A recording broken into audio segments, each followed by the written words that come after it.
주도 사랑하겠네.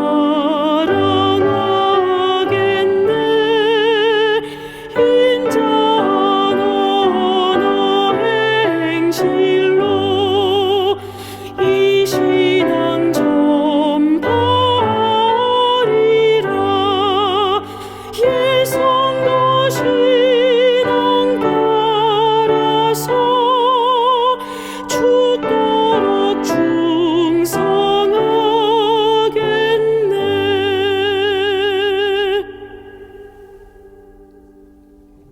하늘에 계신 우리 아버지 하나님, 2024년 올 한 해에는 유난히도 무더웠고 온갖 자연재해와 내전, 전쟁으로 차마 눈을 뜨고 볼 수 없는 살생과 고통의 절규들, 온갖 성적 도덕적 타락으로 멸망해가는 재림이 임박한 이때에 소는 그 임자를 알고 나귀는 그 주인의 구유를 알건만은 이스라엘은 알지 못하고 나의 백성은 깨닫지 못한다고 말하고 있습니다. 믿노라고 하면서도 과연 하나님의 자녀답게 한 해를 살았는지 이 시간 내 자신을 면밀히 살피고 돌아보면서 모든 죄를 자복하고 회개하며 새롭게 변화되고 거듭나는 귀한 연말 기도 주간이 되게 하여 주옵소서. 오 주님이시여, 당신의 백성을 향한 주님의 사랑은 죽음보다 강하고 주님의 뜨거운 사랑의 줄투는 오직 우리를 향한 참 진리의 길을 걷게 하시고 새 생명의 삶을 살도록 하기 위해서입니다.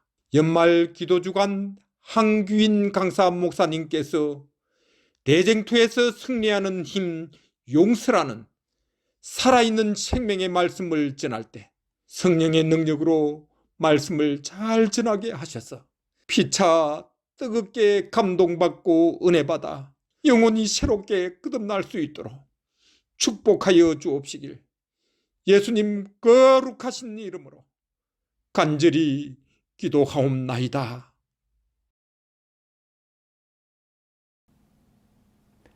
안녕하십니까 재림 성도 여러분. 오늘은 대쟁투에서 승리하는 힘은 용서라는 제목으로 말씀을 나누겠습니다. 광야에서 패한 사단은 가이사랴 빌립보 지방에서도 보기 좋게 패하였습니다. 두 번째의 패배였죠. 사실 횟수로 따지면 광야에서의 세 가지 시험에 이어 네 번째의 패배였습니다. 사단은 이제 분노하였습니다. 계속해서 예수가 대속의 죽음을 피해가도록 시험을 하였지만 번번이 실패하였습니다. 가이사랴 빌립보 사건 이후로 예수께서는 자신의 죽음을 제자들에게 거듭거듭 말씀하셨습니다. 가이사랴 빌립보에서의 사건 이후로 예수님의 고난과 십자가 행보는 급속도로 빨리 진행됩니다.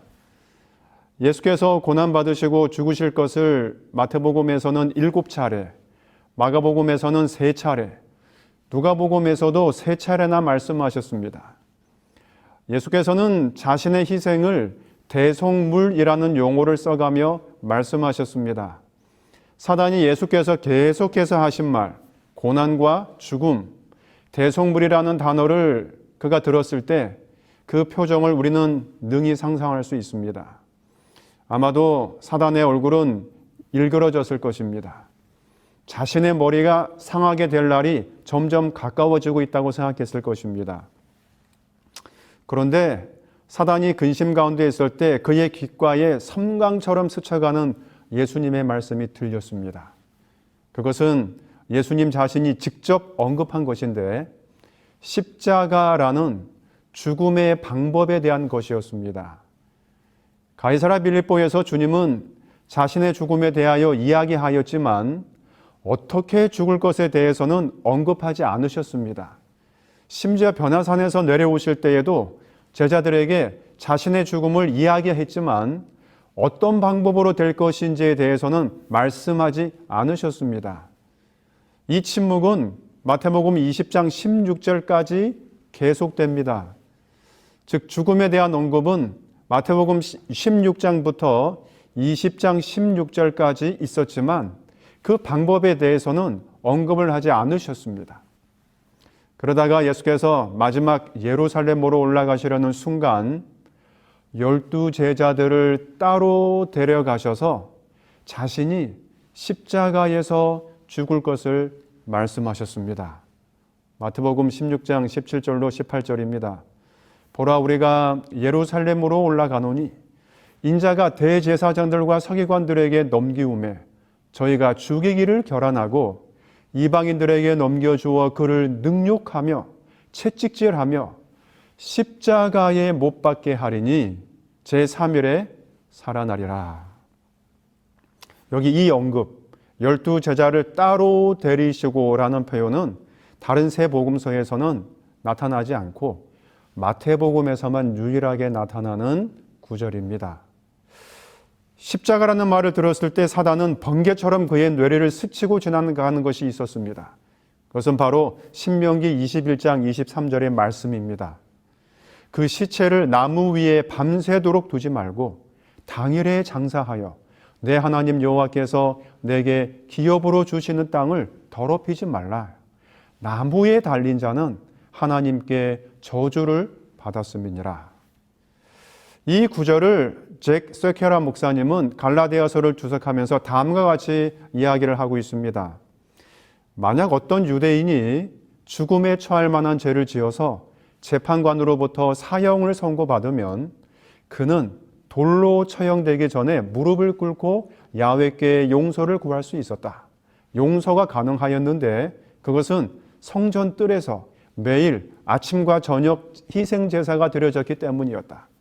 그러나 만약 재판관이 이 죄인은 나무에 달려야 한다고 주장하면 유대인들은 그것을 하나님의 돌이킬 수 없는 저주로 생각했다. 그것은 생명에게 영원한 작별을 구하는 의미였다. 그것은 신약에서 우리가 용서할 수 없는 죄를 부를 때 쓰는 의미이다. 이렇게 이야기를 하고 있습니다. 사단은 이제 한 가지 실마리를 찾았는데 그것은 그가 예수의 대속의 죽음을 막지 못한다면 돌이킬 수 없는 하나님의 저주 가운데서 그를 영원히 죽을 상황으로 몰고 갈 수 있다고 생각하였습니다. 비록 예수께서 자신의 죽음을 대속물이라고 말씀했지만 그렇게 되면 대속의 제물로가 아니라 하나님의 저주로 생명에게 영원한 작별을 구하게 될 것이라고 생각했던 것입니다. 이제 무대는 빌라도의 법정이었습니다. 사단은 제사장들과 백성들을 움직여 예수를 십자가에 못 박도록 열렬하게 활동하였습니다. 이것을 시대의 소망은 이렇게 묘사합니다. 인간의 탈을 쓴 악마들이 군중 속에 있으니 십자가에 못 박혀야 하겠나이다 라는 대답밖에 또 무엇을 기대할 수 있겠는가? 시대의 소망 733쪽에 나와 있는 말씀입니다. 사단은 하나님의 저주 가운데서 예수를 나무에 달리게 하려고 미친 듯이 날뛰었습니다. 그는 백성들을 선동해서 십자가에 못 박도록 하였습니다. 이러한 십자가 처형은 유대인들에게 있어서 매우 이상한 요구였습니다. 왜냐하면 유대인들은 어떤 죄인도 십자가 처형을 하지 않았기 때문입니다. 사실 십자가는 주전 약 600년경 페니키아 사람들에 의해서 고안되었고 이것을 이집트 사람들이 자기 나라로 들여왔습니다. 그리고 로마인들이 이집트로부터 이 사형틀을 가져왔고 그것을 자기 나름대로 다듬어서 도망가는 유대인들과 극악한 죄인들을 사형시키는 것으로 사용하였습니다. 유대인들은 절대로 이런 것을 가지고 사형을 행하지 않았습니다. 그것은 유대인들의 방식이 아니었기 때문이었죠. 그런데 어찌된 영문인지 유대인들은 자기 동족인 예수를 십자가에 못 박으라고 하는 것입니다. 사실 예수가 하나님의 아들이고 또 메시아라고 한 것이 그들의 법에 저축된다면 그것은 신성모독죄에 해당하는 것이었습니다. 그렇다면 그들에게는 이러한 죄인들을 다루는 방법이 있었어요. 그것은 죄인들을 돌로 치는 것이었습니다. 그렇다면 왜 유대인들은 예수님을 십자가에 못 박으라는 매우 이상한 요구를 했을까 하는 것입니다. 그것은 위에서 언급한 대로 나무에 달린 자는 돌이킬 수 없는 하나님의 저주 가운데 있게 될 것이고, 그러면 예수는 대속의 일을 할 수 없게 될 것이라는 사단의 판단 때문이었습니다. 사단은 미친 듯이 군중들의 마음에 들어가 예수를 십자가에 못 박으라고 부추겼습니다. 빌라도는 폭풍처럼 밀려오는 성난 군중들의 함성에 결국 굴복하고 예수님을 십자가 처형에 내어줍니다. 로마에서 십자가 처형이 선고되면 바로 십자가에 매달지 않고 잔인하게 채찍질을 가하는 과정이 있었습니다. 그 당시에 채찍은 주로 따은 가죽으로 되어 있었는데 가죽끈을 꼴 때 곳곳에 가시, 뼈조각, 쇠조각 같은 것들을 박아 넣었습니다. 형을 집행하기 전에 채찍을 하루 동안 물에 담궈 불려 놓아서 무게를 더욱 무겁게 만들었습니다. 단순한 피멍이 아닌 상처난 곳이 벌어지고 살이 찢겨져 나가게 했던 것입니다. 요세비우스는 그의 책 교회사 8권 디오클레티아누스 치하의 박해라고 하는 그 챕터에서 이것을 이렇게 말하고 있습니다. 태형을 당하는 사람의 정맥이 밖으로 드러났고 때로는 근육, 근골의 일부가 노출되었다고 보고합니다. 그래서 보는 사람들 중에 구역질을 하는 자들도 있었습니다. 그렇게 채찍질로 만신창이가 된 사형수에게 십자가의 그 가로목, 패티블룸이라고 하는데 이 가로목을 짊어지게 하고 처형장으로 끌고 갔습니다. 십자가 형틀의 무게는 대개 18kg에서 50kg까지 다양했습니다. 이것이 얼마나 큰 고통이었냐면 전신이 불로 달구어지는 것 같은 고통을 느꼈다고 합니다. 그래서 어떤 제수들은 십자가에 매달리기 전에 사망하는 자들도 있었습니다. 이제 처형장에 도착하면 죄수의 속옷을 전부 다 벗깁니다. 이후 죄수를 십자가에 눕히고 손목과 발 뒤꿈치에 13cm에서 18cm 정도 길이의 못을 손과 발에 박습니다. 이 못의 크기 때문에 못에 박히는 그 순간의 고통은 상상을 초월했습니다. 히브리어와 헬라어에서 손은 손과 팔뚝 모두를 의미할 수 있습니다. 손바닥은 구조적으로 십자가에 달릴 죄인의 무게를 지탱할 수 없기 때문에 대개 팔뚝 한가운데를 지나는 곳에 못을 박았습니다. 그렇지만 최악의 고통은 이제부터 시작됩니다. 못 박힌 팔이 몸무게 때문에 팔이 늘어나다가 결국 양쪽 어깨가 탈골됩니다. 이것을 시작으로 온몸의 다른 관절들도 시간이 지나면서 서서히 어그러집니다. 더욱이 양팔이 대못에 고정되어 있기 때문에 가슴을 압박해서 폐와 횡격막을 강제로 숨을 들이쉬는 상태로 만들어 놓습니다. 그것 때문에 죄수는 본능적으로 몸을 올려서 숨을 내쉬려고 하는데 몸을 세우려면 못 박힌 손목과 발목에 힘을 줘서 들어 올려야 하기 때문에 그 고통이란 상상을 초월합니다. 이런 상태를 숨이 끊어질 때까지 해야 합니다. 그래서 사형수의 가족들은 채찍질을 가하는 집행인에게 뇌물을 주기도 하였다고 합니다. 이유는 채찍질을 살살 해달라는 것이 아니라 엄청 심하게 해서 가능하면 십자가에 매달리기 전에 죽게 해달라고 하는 그 부탁을 하기 위해서 그런 것입니다. 너무 소름 끼치는 부탁이 아닐 수 없습니다. 이것은 주님께서 달리신 십자가의 고통을 대략적으로 우리가 상상할 수 있게 합니다. 주님께서는 어떻게 이런 죽음의 고통을 다 받으시면서도 우리들을 위하여 십자가를 지실 수 있으셨을까요? 이것은 사랑의 오묘로 밖에는 설명이 안 됩니다. 이것은 사랑의 신비입니다. 우리의 제한된 머리로 어떻게 주님의 사랑을 다 알 수 있겠습니까? 그래서 우리는 십자가 앞에서 우리 주님께 감사할 따름입니다. 그러나 하나님의 저주 가운데서 영원히 죽기를 바랬던 사단의 계획이 순식간에 바뀌는 일이 발생하였습니다. 사단은 나무에 매달면 대속의 죽음이 아닌 저주의 몸으로 죽을 줄 알았던 예수께서 대속자로서의 말을 하는 것을 들었습니다. 로마의 군인들이 예수를 골고다로 데려가서 십자가에 못 박을 때 마태복음과 마가복음 그리고 요한복음은 로마 군인들이 예수를 십자가에 못 박고 그 옷을 제비 뽑아 나누었다고 단순하게 보고를 합니다. 그러나 누가복음은 그들이 예수님을 십자가에 못 박고 그 옷을 제비 뽑는 일을 하는 그 사이에 한 가지 사실을 자세하게 말하고 있는데 그것은 바로 예수께서 십자가상에서 처음으로 하신 말씀입니다. 누가복음 23장 33절 34절입니다. 아버지여 저희를 사하여 주옵소서. 자기 하는 것을 알지 못함이니이다. 로마 군인들이 예수님을 십자가에 못 박았을 때 주님께서는 저들의 죄에 대하여 용서를 비는 기도를 들으셨습니다.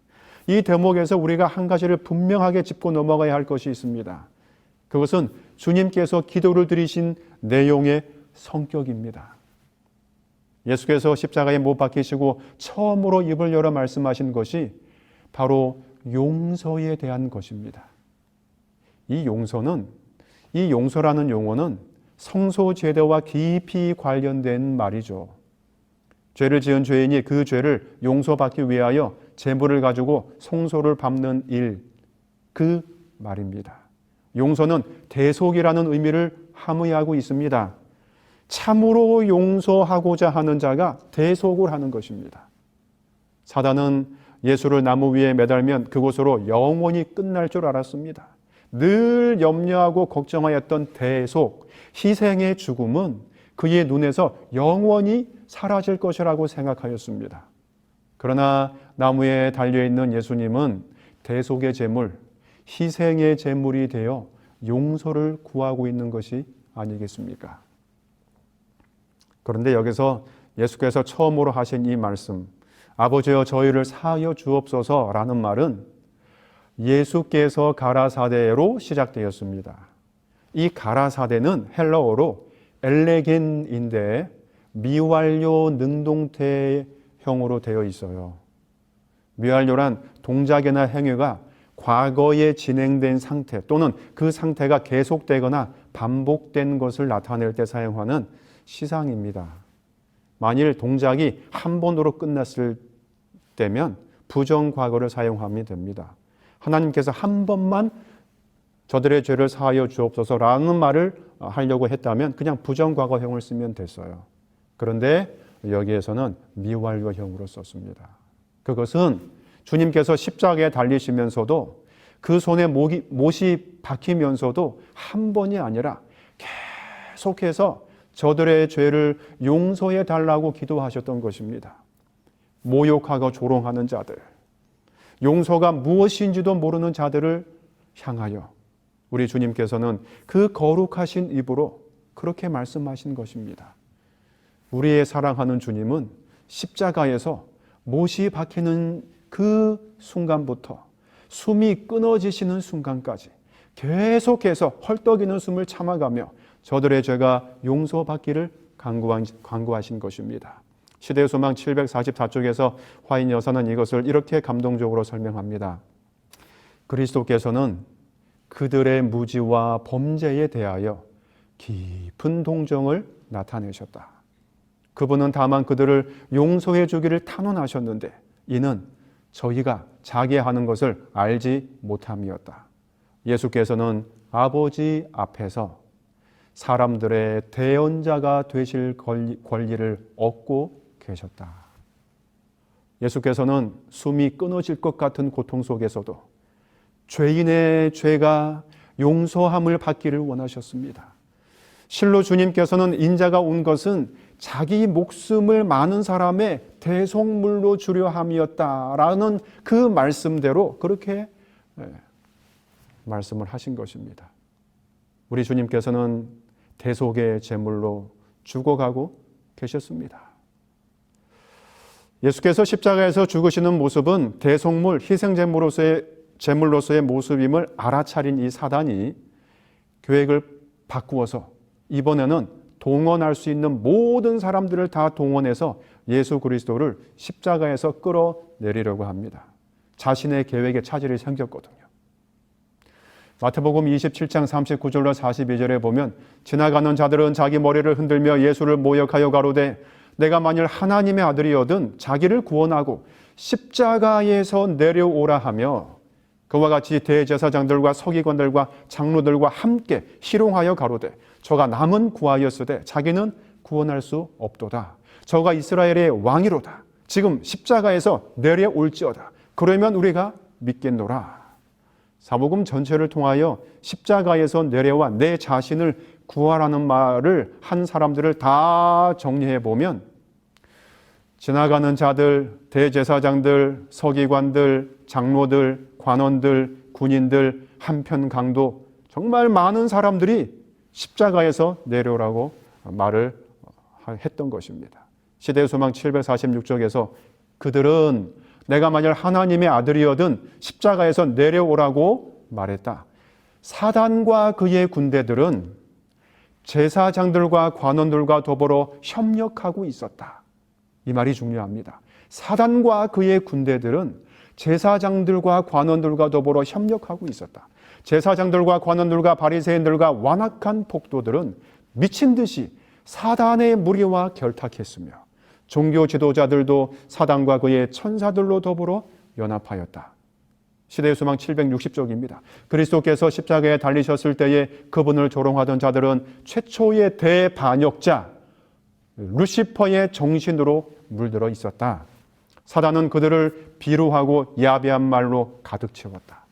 그는 그들로 하여 욕설을 퍼붓도록 고무시켰다. 사단은 백성들의 마음에 들어가 그들의 마음을 충동질하여 예수를 십자가에서 끌어내리려고 하였습니다. 예수께서는 십자가에서 내려오셔서 그분께서 오셨던 곳으로 다시 돌아가실 수 있으셨습니다. 하나님의 나라로 다시 돌아가실 수 있으셨습니다. 그러나 주님께서는 차마 죽을 운명에 처한 인류를 두고 가실 수가 없으셨습니다. 시대의 소망 749쪽에서 이렇게 말합니다. 그리스도께서는 십자가에서 내려오실 수 있으셨다. 그러나 죄인이 하나님의 용서와 은총을 받을 수 있는 희망을 갖게 된 것은 그분께서 자기 자신을 구원하려고 하지 않으셨기 때문이다. 주님의 이와 같은 사랑이 우리들을 구원하신 것입니다. 우리 모두 주님께 감사합시다. 사단과 예수 그리스도와의 치열한 대쟁투는 예수께서 십자가 위에서 마지막 숨을 거두시면서 아버지여 내 영혼을 아버지 손에 부탁하나이다 라고 말씀하시는 순간 사단은 완전히 패배하였습니다. 시대의 소망 757쪽에서 그분은 정복자로서 당신의 깃발을 영원한 고지 위에 꽂으셨다. 온 하늘은 구주의 승리의 계가를 불렀다. 사단은 패배했다. 그는 자기의 나라를 잃어버렸다는 것을 알았다. 그렇게 주도 면밀하게 예수님을 공격하고 시험하였지만 주님은 한 번도 그 시험에 굴복하지 않으셨습니다. 온전한 제물로서, 대속의 제물로서 그분은 온 인류를 멸망에서 생명으로 옮겨 놓았습니다. 예수 그리스도는 늘 아버지 하나님과 연결된 삶을 사셨습니다. 한 번도 이 끈을 놓은 적이 없으셨습니다. 사복음에 기록된 말씀을 보면 예수께서 처음으로 입을 열어 말씀하신 말이 바로 아버지이셨습니다. 누가복음 2장 49절에 내가 내 아버지의 집에 있어야 될 줄을 알지 못하셨나이까. 처음으로 입을 열어 말씀하신 그 말씀이 아버지였습니다. 그리고 십자가 위에서 마지막 숨을 거두실 때에도 그분은 아버지를 찾으시며 부르셨습니다. 아버지여 내 영혼을 아버지 손에 부탁하나이다. 우리 주님의 생애는 처음부터 마지막까지 아버지 안에서 일관된 삶을 사셨습니다. 12세에 아버지의 일을 해야 함을 말씀하신 예수께서 구원을 이루는 마지막 순간까지 그 이름을 잊지 않으신 것입니다. 사랑하는 성도 여러분, 대쟁투에서 우리들이 승리할 수 있는 길은 무엇입니까? 그것은 사단과 예수님과의 대쟁투에서 그분이 보여주신 삶을 그대로 따라가는 것입니다. 우리들도 하나님 아버지를 잊지 않고 그 끈을 놓지 않는 삶을 살게 되기를 간절히 바랍니다. 용서의 마음으로 살게 되시기를 간절히 바랍니다. 오늘 우리들은 수많은 사단의 유혹과 시험에 둘러싸여 살아가고 있습니다.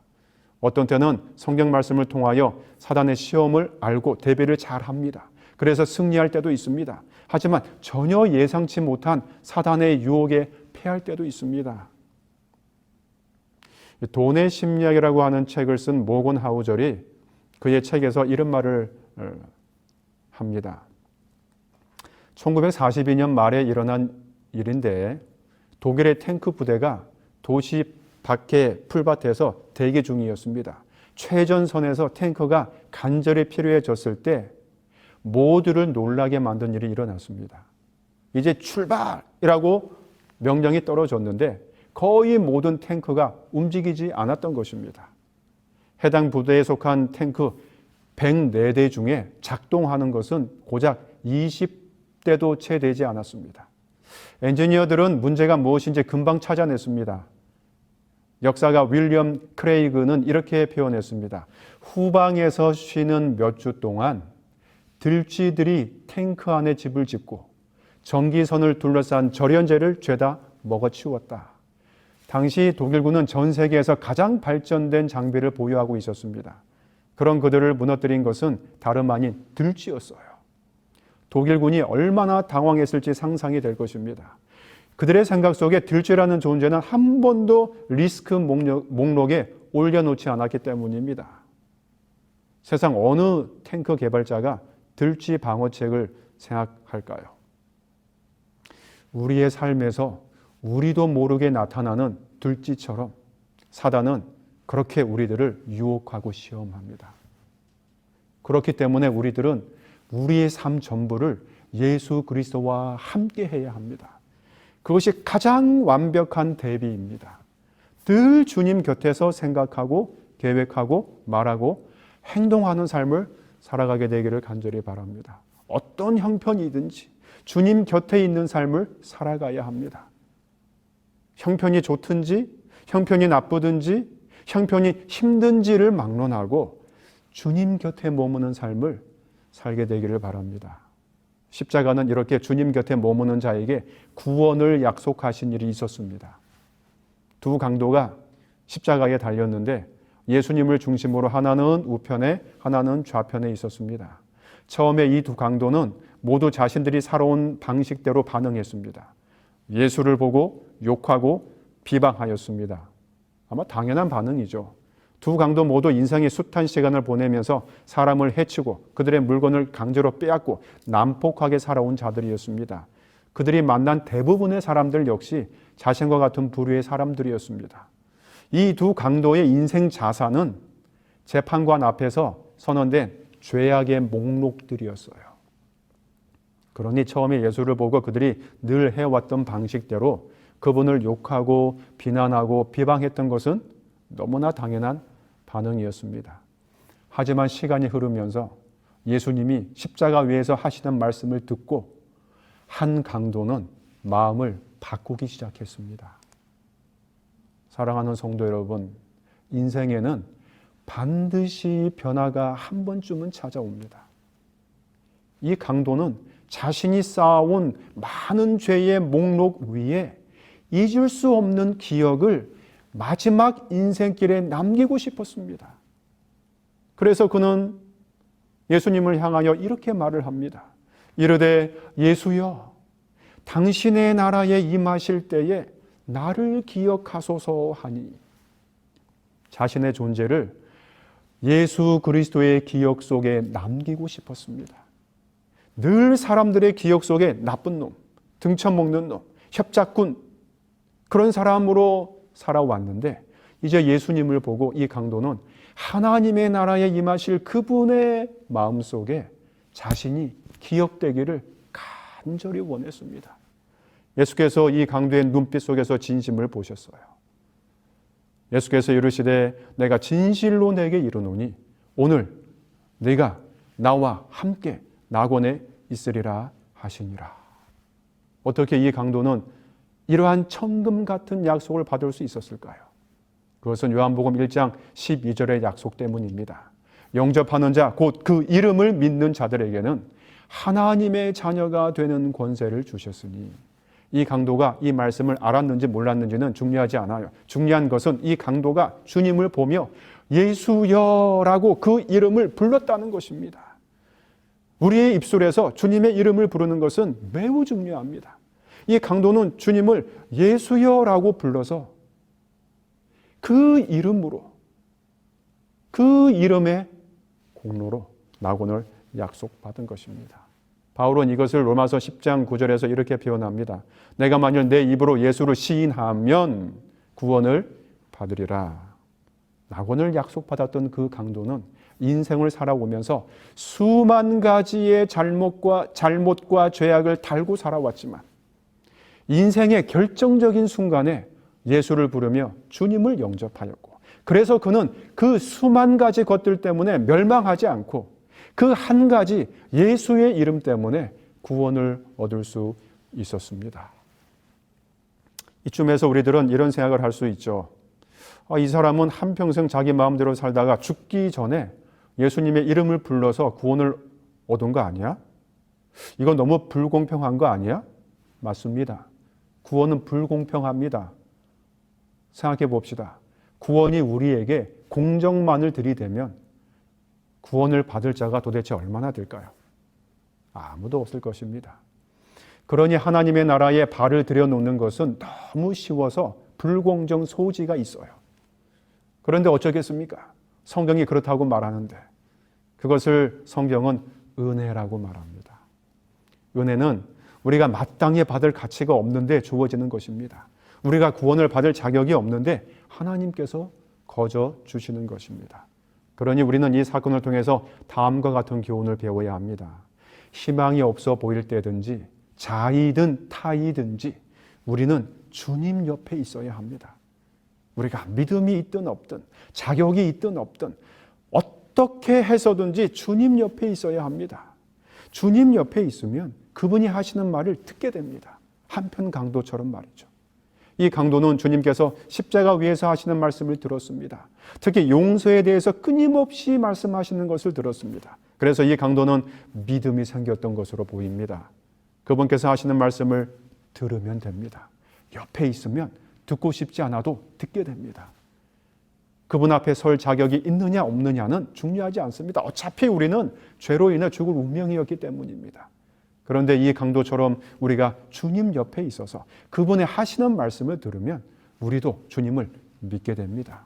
왜냐하면 믿음은 들음에서 난다고 말씀하시기 때문입니다. 바울이 그렇게 이야기했습니다. 로마서 10장 17절에 그러므로 믿음은 들음에서 나며 들음은 그리스도의 말씀으로 말미암느니라. 이 말씀은 어쩌면 그 십자가에서 한편 강도를 두고 말씀하신 것일 수 있습니다. 우리에게 믿음이 없다고 걱정이 됩니까? 그것은 우리가 주님 곁에 계속해서 머물지 않았기 때문일지 모릅니다. 그러므로 믿음이 없다고 걱정하지 말고 주님 곁에 머물지 않는 것에 대해서 걱정해야 합니다. 주님 곁에 머물 때 믿음도 생기고 은혜도 받을 수 있습니다. 한 해가 가기 전에 주님 곁에서 이 모든 것을 경험하게 되기를 간절히 바랍니다. 기도하겠습니다. 하늘에 계신 아버지 하나님, 오늘 우리에게 십자가의 깊은 사랑을 보여주시니 감사합니다. 주님, 어떻게 죄 많고 감사할 줄 모르는 우리들을 위하여 그 참혹하고 고통스러운 십자가를 지실 수 있으셨습니까? 자신들이 무슨 일을 하고 있는지도 모르는 자들을 위하여 끊임없이 그들의 죄를 용서해 달라고 외치신 주님께서 우리들의 구주가 되어 주셔서 감사합니다. 주님의 사랑을 잊지 않도록 하여 주시옵소서. 그리고 우리가 슬플 때든지 기쁠 때든지 고통스러울 때든지 어떠한 상황에 처한다 해도 한편 강도처럼 주님 곁에서 떨어지지 않도록 힘을 허락하여 주시옵소서. 그리하여 주님의 음성을 들음으로 우리의 삶이 다시 회복될 수 있도록 은혜를 주시옵소서. 예수 그리스도의 이름으로 기도합니다.